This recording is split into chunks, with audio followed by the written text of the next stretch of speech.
Bismillahirrahmanirrahim. Dear cadets, welcome you all in online classes. I'm your teacher Shaban Ali Sheikh, lecturer physics.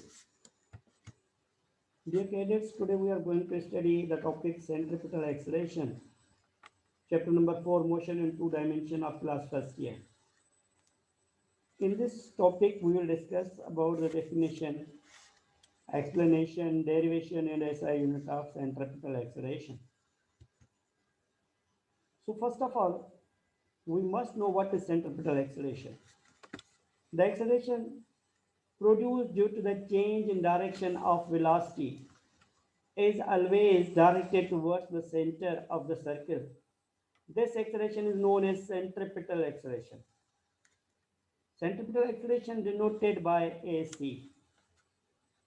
कि centripetal acceleration जो होती है ये वो तेजी होती है जो ऑब्जेक्ट सर्कुलर पाथ में रिवॉल्व कर रहा होता है और वो अपनी कंटिन्यूसली जो डायरेक्शन होती है वो चेंज कर रहा होता है और उसी में जो तेजी होती है उसको हम सेंट्रिपिटल एक्सेलरेशन ही कहते हैं। जैसे सपोज अर्थ रिवॉल्व कर रही है सन के अराउंड, तो सेंट्रिपिटल फोर्स तो इसने खींची हुई है सन की तरफ, ये खिंचाव जो है ये सेंट्रिपिटल फोर्स ही कहलाता है, लेकिन जिस तेजी के साथ ये रिवॉल्व कर रही है उसको हम सेंट्रिपिटल एक्सेलरेशन कहते हैं। जैसे कि डिस्टेंस जो होता है इसका वो आर होता है, तो सेंट्रिपिटल एक्सेलरेशन जो है ये वो तेजी है जो ऑब्जेक्ट सर्कुलर पाथ में रिवॉल्व तो कर रहा है, लेकिन उस रिवॉल्यूशन में के अंदर जो तेजी प्रोड्यूस हो रही है उसको हम सेंट्रिपिटल एक्सेलरेशन कहते हैं, और ये तेजी हमेशा टुवर्ड्स द सेंटर ही होती है। इसकी डेरिवेशन भी है, जब ऑब्जेक्ट सर्कुलर पाथ में रिवॉल्व हो रहा हो और वो कंटिन्यूसली अपनी डायरेक्शन को चेंज कर रहा होता है। For explanation, consider there are different objects, different example of this one. Suppose we are going to discuss the centripetal acceleration. If an object is moving in a circle with constant speed, its velocity is constantly changing. Now let's consider this object start to move in this direction. Its velocity outside the surface is v. Now its acceleration is always directed towards the center. वो हमेशा किसकी तरफ होगी? Centre की तरफ ही होगी, तो हम इसे सेंट्रिपिटल एक्सेलरेशन भी कहते हैं। Because the direction is constantly changing, इसमें डायरेक्शन जो है वो कॉन्स्टेंटली चेंजिंग हो रही है। If the velocity is constantly changing then by definition the object is accelerating. अगर वेलोसिटी कांस्टेंट चेंज हो रही है किसी टाइम यूनिट में तो हम कहेंगे ऑब्जेक्ट जो है वो एक्सेलरेट हो रहा है।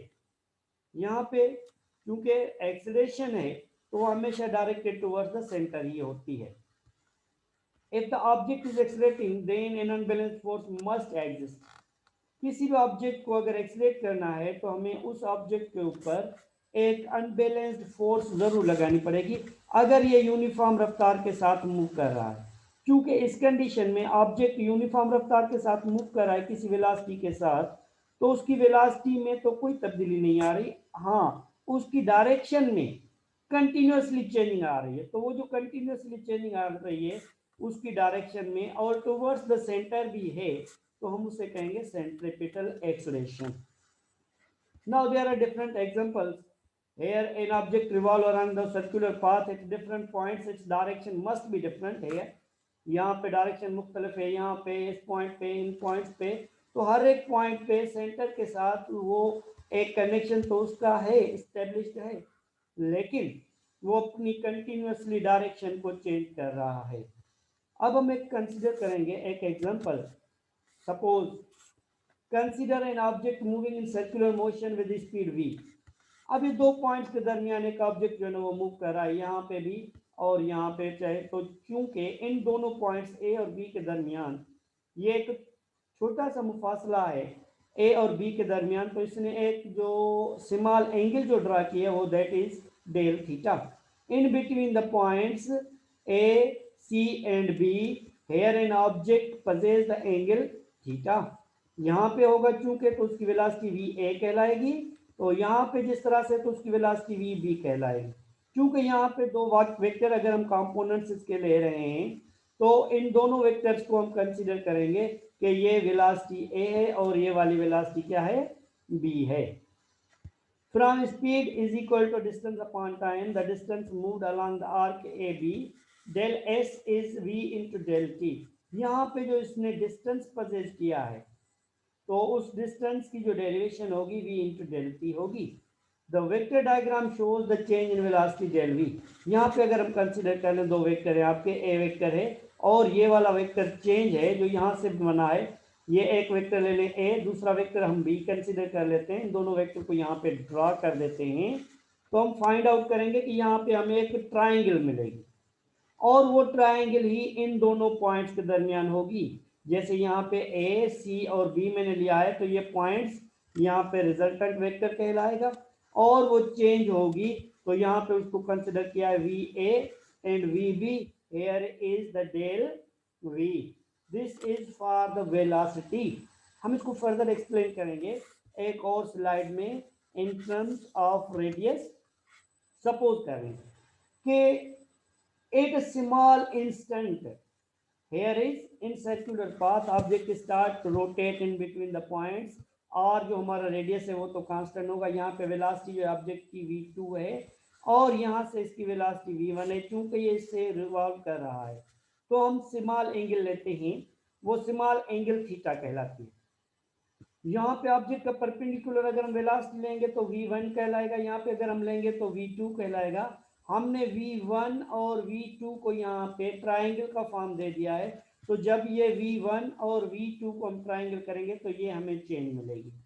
उसी तरह से यहाँ से लेकर यहाँ तक जो ऑब्जेक्ट पजेस करेगा, ये वाला डिस्टेंस और ये वाला जो चेंज इन वेलोसिटी का डिस्टेंस है दैट इज सेम डिस्टेंस, ये सेम डिस्टेंस है क्योंकि तो यहाँ पे v1 और v2 को हमने उसी को उठाकर यहाँ पे रख दिया है वेलोसिटी के टर्म में।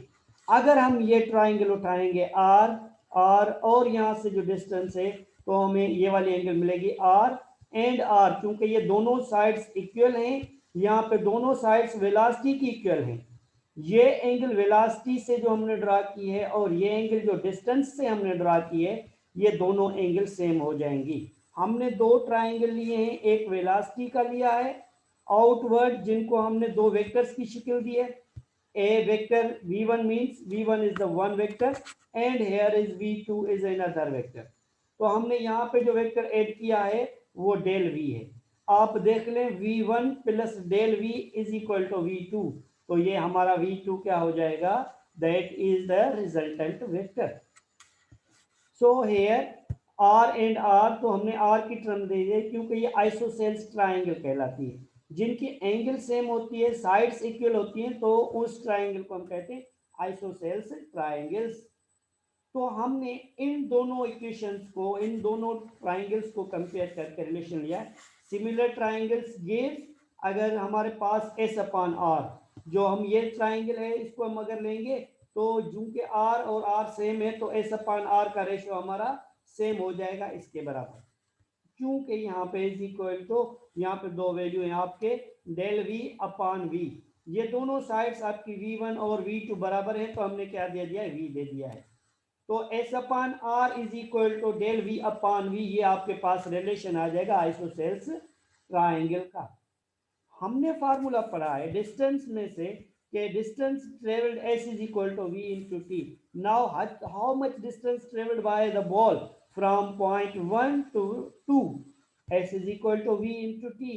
Now by substituting the value we know that here s, if we are going to change the terms, therefore now v into del t, we put the value here by v into del t upon r, s की जगह पे हमने यहाँ पे जो value है v into del t का वो रख दिया, तो s की जगह पे ये वाला जो वैल्यू s है इसकी जगह पे हमने v इंटू डेल टी का वैल्यू रख दिया और इस r को हमने सेम रख दिया यहाँ पे।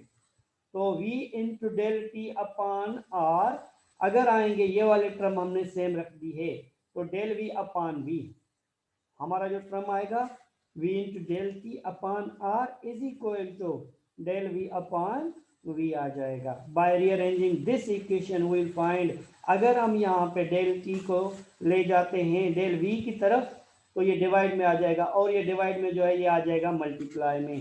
तो यहाँ पे del v upon del t आ जाएगा, जो हमने यहाँ पे लिखा है del v upon del t की टर्म में। तो del v upon del t which is equal to the v, ये जो हमारे पास v है इस v को हम इसके साथ मल्टीप्लाई करेंगे, v into V upon R हो जाएगा।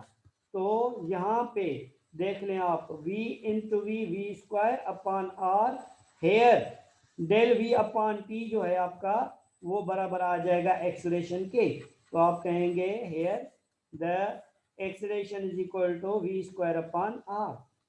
The smaller the angle gets, the better centripetal acceleration is approximately by S is equal to V square upon R. So this is the derivation of V square upon R. तो यहाँ पे याद रख लें, आपने जो दो पॉइंट्स लेने हैं वो बिल्कुल ही स्मॉलर डिस्टेंस लेने, एक स्मॉल इंस्टेंटेनियस वेलोसिटी के लेने हैं जहाँ पे आपकी एंगल जो है वो स्मॉलर बने, तो यहाँ पे तभी आपका लीनियर डिस्टेंस जो है ना वो प्रोड्यूस होगा। So gentlemen cadets, this is the derivation of centripetal acceleration. तो इंशाल्लाह अगले लेक्चर में हम किसी और टॉपिक के साथ दोबारा हाजिर होंगे। तब तक के लिए thank you very much and अल्लाह हाफिज़।